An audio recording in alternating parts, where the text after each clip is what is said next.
C'est juste quelques heures après la publication du calendrier électoral par le président de l'Agence nationale de gestion des élections, Ahmed Bachiré, que les hostilités ont commencé, sémant la confusion dans la sphère politique tchadienne. Ces hostilités qui ont emporté la vue du président du Parti socialiste sans frontières, Yaya Djillo, ne seraient pas sans conséquence sur le processus de la sortie de la transition en place depuis 2021.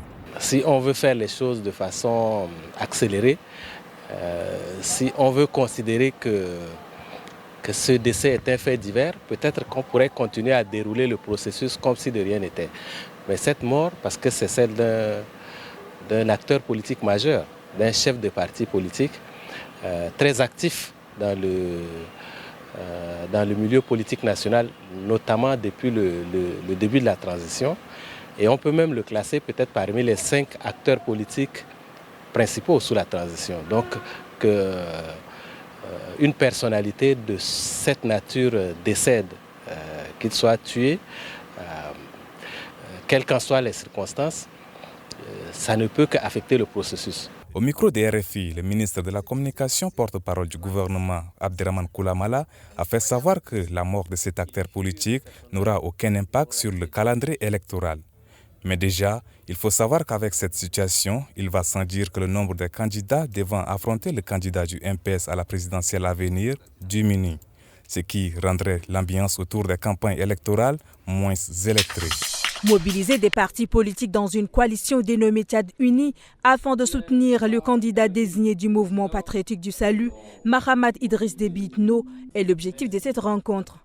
La stratégie est déjà mise en place pour conquérir le Tchad en faveur du Midi. Déjà, 210 partis politiques se sont alignés. Le calendrier de l'Ange a été publié depuis 3 jours. Nous, partis politiques, nous n'attendons que ça.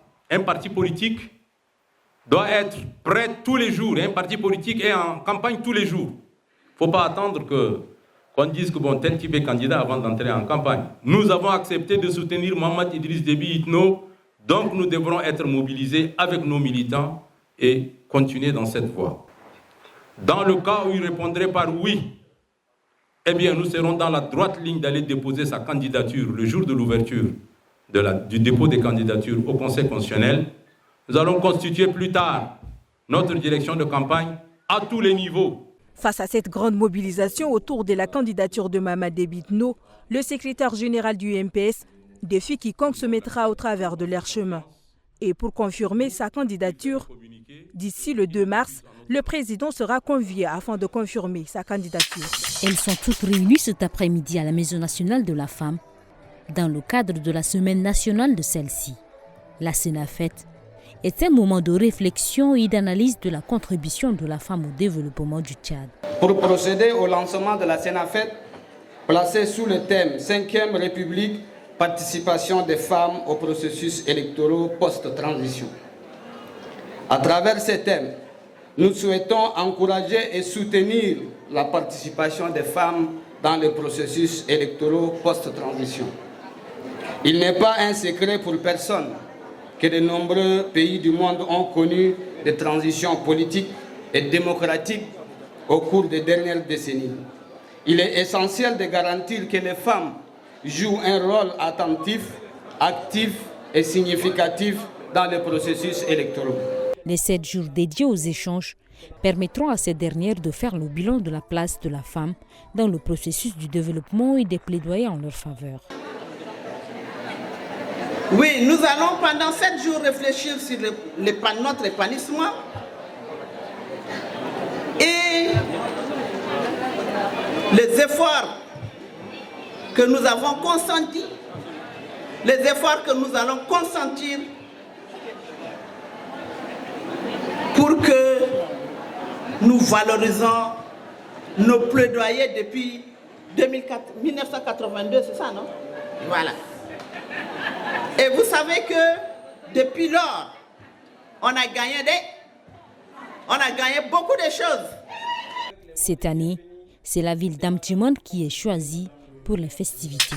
Entamons l'actualité en bref de ce vendredi par cette information. Le Conseil national de la résistance pour la démocratie du docteur Abakar Toli est sorti du silence et a vivement condamné la mort brutale du président du PSF, Yahed Diroui, et ses camarades lors de l'assaut du 28 février. Par ailleurs, l'organisation demande une enquête indépendante sur cet acte qu'il a qualifié d'odieux et réaffirme son engagement pour la justice et la démocratie. Par le décret numéro 0155, le président de transition a nommé le 29 février des gouverneurs dans 7 provinces du pays. À l'aîné du Ouest, Satadim Succès Noël remplace le général Adou Mustafa Brahim. Fatcho Etienne prend la tête de la province du Bahr El Ghazal à la place du général Loum Ina Soulaïna. Le nouvel homme fort de la province du Lac est le général Saleh Agar Tidjani qui prend la suite d'un autre général, Djibril Ratou. Par ailleurs, El Djouma Abdrahman remplace Satadim Succès à la tête de la province de Hadjar Lamis. Au Mandoul,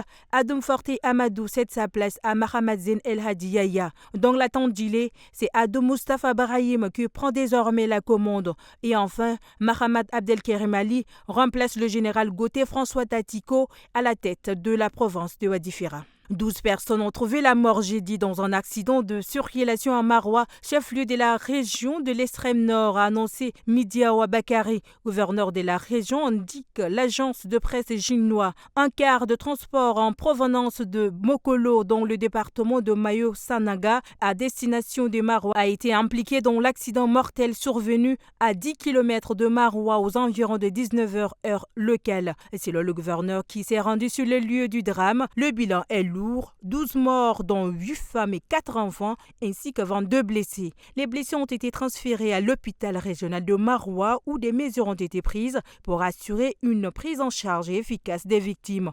Les dépouilles des victimes ont quant à elles été déposées à la morgue de l'hôpital régional de Maroua. Pour clore cette actualité en bref, après 3 jours, le 7e séminaire régional sur le VIH pédiatrique en Afrique francophone de l'Ouest et du Centre sous les thèmes améliorer la prise en charge globale du VIH chez les enfants et les adolescents en Afrique francophone a été clôturé ce vendredi 1er mars par le secrétaire général du ministère de la Santé publique et de la Prévention, Dabsou Guidaoussou. Un événement crucial qui met en lumière l'urgence d'améliorer les soins pour les enfants et les adolescents vivant avec le VIH dans cette région.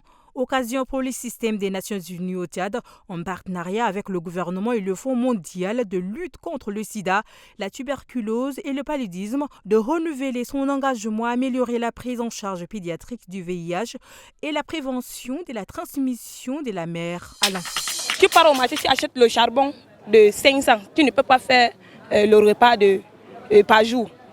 Maintenant, tu peux acheter le gaz de 2000. Tu ne peux pas faire un mois avec. Parfois, tu charges une bouteille de gaz 2 fois par mois. Vous comprenez un peu? Imagine que si tu n'as pas l'argent quelque part où tu es la mère des enfants, qu'est-ce que tu vas faire maintenant avec cette charge? Il y a trop de charges sur nous. Avant, ça dure presque 1 semaine, 2 semaines.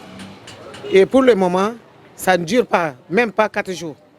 Tel que chez moi, ça n'atteint pas 4 jours.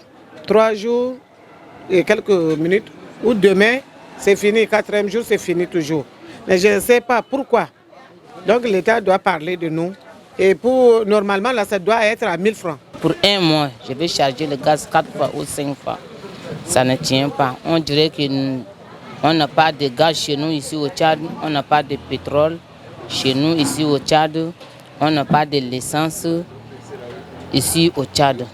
Et quand il n'y a pas de suivi là, c'est ça qui nous amène tout ça. L'électricité, 1 mois, on va t'amener le facture de 40 000, 50 000. Tu n'as pas même utilisé même l'électricité, même tu vas trouver des factures que ça te dépasse. Donc on est dépassé. On est dépassé à tout.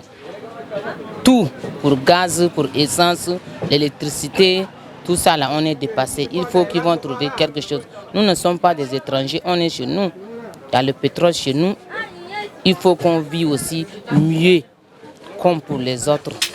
Par cette convention, Atisport va mettre des équipements sportifs à la disposition de la Ligue de football de N'Djamena. Les clubs recevront des équipements à des prix forfaitaires et les staffs de gestion des stades gratuitement. Aussi minime qu'elle soit cette contribution, nous espérons qu'elle sera juste un premier pas et qu'elle ouvrira la porte à d'autres partenaires qui viendront appuyer la Ligue et le football et le sport en général dans notre pays. Nous sommes conscients des efforts consentis par la Ligue et tous les dirigeants dans le domaine du football.